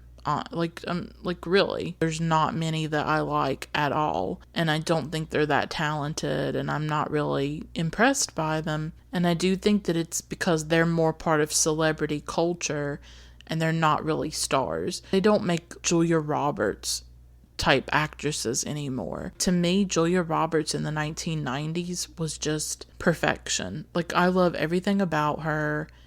I have seen a lot of her films. I love Julia Roberts. To me, she was a star, and there's certainly nobody like that today, in my opinion. So Joanne Ellis, who's going to play Sigrid, she's more of a celebrity. She's done superhero movies. She's 19. But she does have a theatrical background, and she wants to do this play to probably make herself look more mature. I kind of saw her as like a Lindsay Lohan type character, where she's in the tabloids, she's fodder for all of that, for the paparazzi. And despite her being very toxic and self-destructive, there's been nude photos leaked of her. She shot up her boyfriend's house.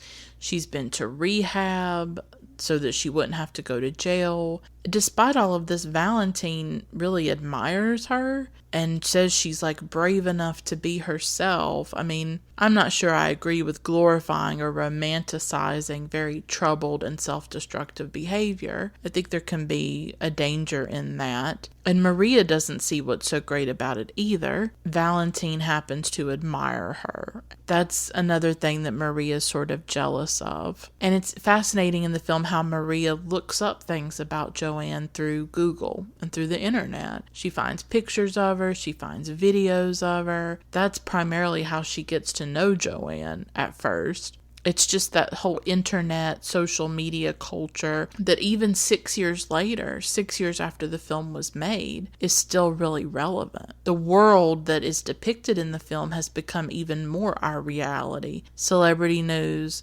stars doing crazy things and getting caught on tape. Even the scene where Maria is Skyping with her agent and she's trying to get out of the play of Maloya Snake. I mean, now we Skype and video chat all the time. So it was somewhat prescient about the ubiquity of the internet and social media in our lives. Though it was 2014 and much of that had already taken hold, but I do think it remains relevant. Or like, think of when Joanne is in her superhero film or the mutant film. That's even bigger now. I mean, there's a lot more superhero films that are made these days. Maria eventually meets Joanne in person, and of course Joanne puts on her best little performance of how she admires Maria so much and all of that. She says that Maria is so brave for taking on the role of Helena. She says, quote, "It's a way of dealing with time," unquote. That's what Joanne says to Maria. But of course, all of that changes a few weeks later when they're in London and they're doing the play. And Joanne's life is a train wreck again. She's dating a guy who's married, and this guy's wife ends up trying to commit suicide. So that creates a big drama, and there's like all these paparazzis and stuff like that. And then we finally, in the last few minutes of the film, maybe like the last 10 minutes or less, see the play, see some of the play on the stage. And there's this devastating scene where Maria approaches Joanne about playing a scene, about the way Joanne is playing it. She thinks that as Sigrid, Joanne should wait longer before leaving Helena at the end of a scene. And Maria tells her that that's what she did when she played Sigrid, and she thought that it was more dramatic. But Joanne says that Helena is washed up and the audience wants what's next. Those are some of her words. But the big deal about this scene, and I think what cuts so deep about it, is that she's not interested in listening to Maria. She's not interested in taking advice from Maria, from learning from Maria. I mean, think about it. Maria has accumulated several decades of acting experience and knowledge. If you're 19 or 20 and you want to become a great actress, who else would you want to go to or talk to? You think about Juliette Binoche as an actress. She's like comparable, I would say, to like Meryl Streep. I mean, personally, I would put her in that league. She has worked with so many different directors, played so many different roles, has such a body of work. So she's very comparable to the character of Maria Enders. You know, Maria has accumulated all this experience and knowledge. Why would Joanne not want to learn from her? Like, I understand you wouldn't want to do the play exactly as Maria did because it's 20 years later and you have to make the role your own. But to so cruelly dismiss and cut down Maria, because that's what she's doing in the scene. Joanne has the power. Joanne completely rejects what Maria says to her. And you can feel Maria being hurt by that. You can see it in her eyes, like her eyes start to tear up in the scene, because I think she feels completely dismissed and completely rejected and irrelevant. That's the thing, is that she's scared about irrelevance, of not mattering, of not being respected, not being taken seriously, treated like she's nothing. And really all those fears that she had about aging sort of crystallize in that moment and actually come true, if you think about it. That here is this 19-year-old kid talking down to her. I mean, she's talking down to her. And it's humiliating. It is a deeply humiliating scene, I think. And she just has to stand there and take it. And she has to smile. Then the play starts, or we see Maria take her seat on the stage where the play's about to start, and that's where the film ends. It's sort of this devastating scene, and she has to keep going. She has to keep doing the play. There's no stopping it. She can't do anything about it. She's been dismissed by Joanne. And Joanne has that power to cut her down to size and put her in her place. So it's very humiliating, those power dynamics. I think that scene had always stayed with me as well. I just couldn't even believe it. But before that scene, there was also one where Maria speaks to another director about a film that she's going to do, and it's about mutants.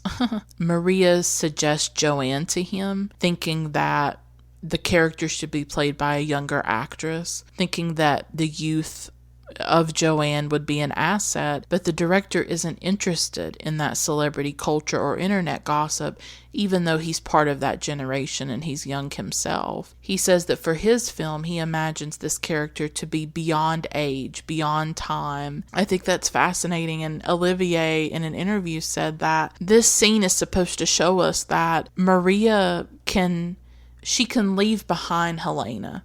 She can leave behind this role that has been so upsetting and disturbing to her and has made her look at something like aging that she didn't really want to look at and she didn't really want to dig into. As an actress, she can go play a different role.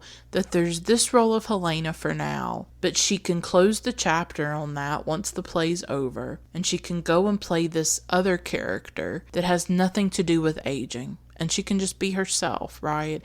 She doesn't have to think about what it means to be a woman who's 50 and an actress. She can be beyond age. She can be beyond time. And I do think that's fascinating and kind of a beautiful thing, I think, about being an actress, I would think, is that you can play all these different characters.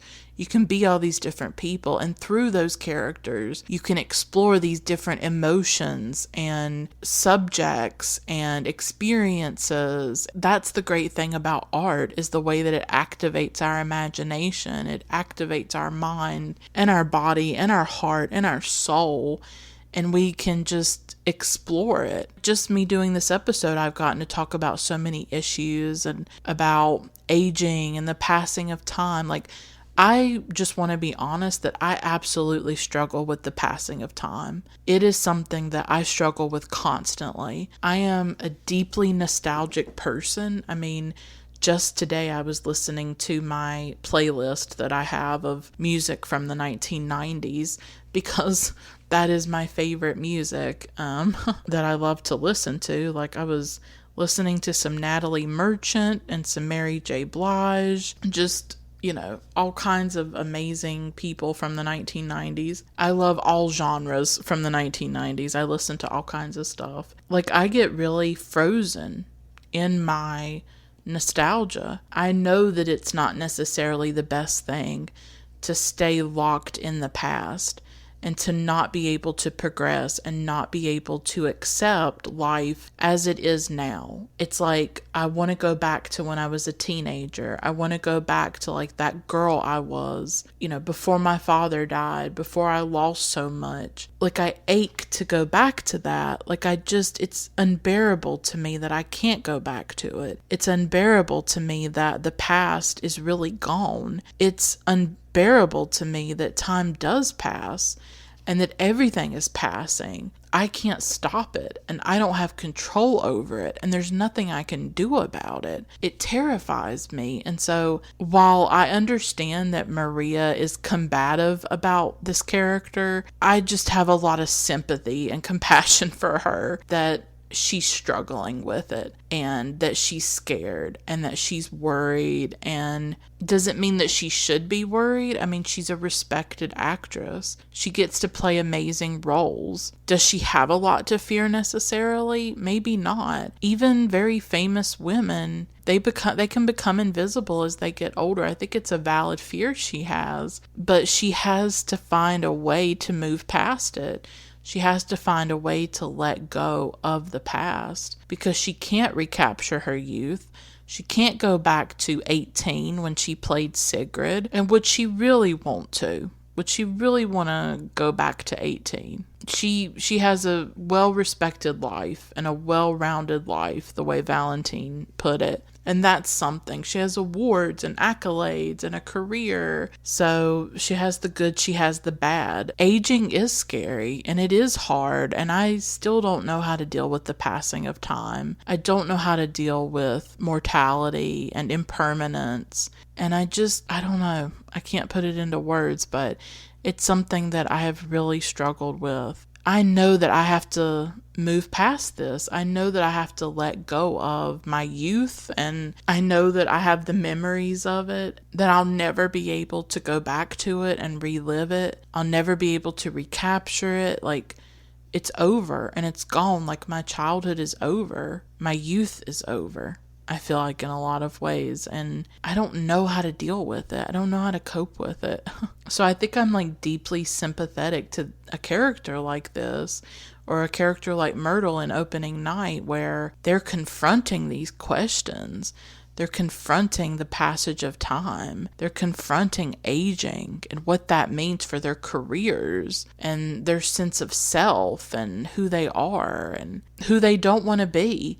They don't want to be like a defeated, pathetic older woman who, wallows in misery and hates herself. Like, they want to be women who, even though they're older, is still vivacious and vital and desirable and all those things.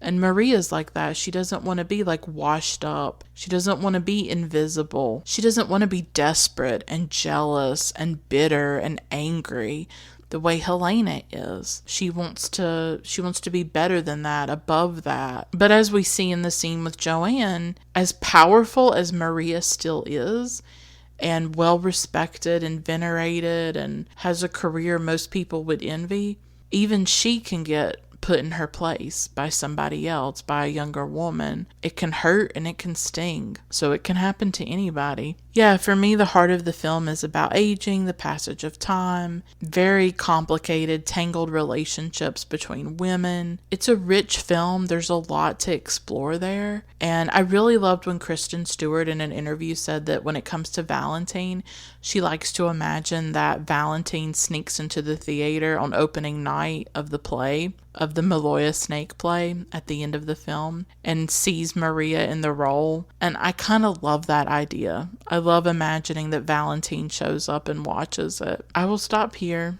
I hope you liked my discussion of this film. I did my best, and I hope you liked it. I will stop here. I'd like to give a big shout out to my wonderful patrons Travis, Pierce, Amir, Christine, David, Eddie, Jenny, Lane, Haroon, Thomas, Kelsey, Aaron, Tyler, Juan, Teal, JD, Vanessa, Polina, Olivia, Jesse, Feminist Overlord, and Michelle. Thank you all so much for being patrons. You make the podcast possible. Until next time, keep watching great films. Bye for now.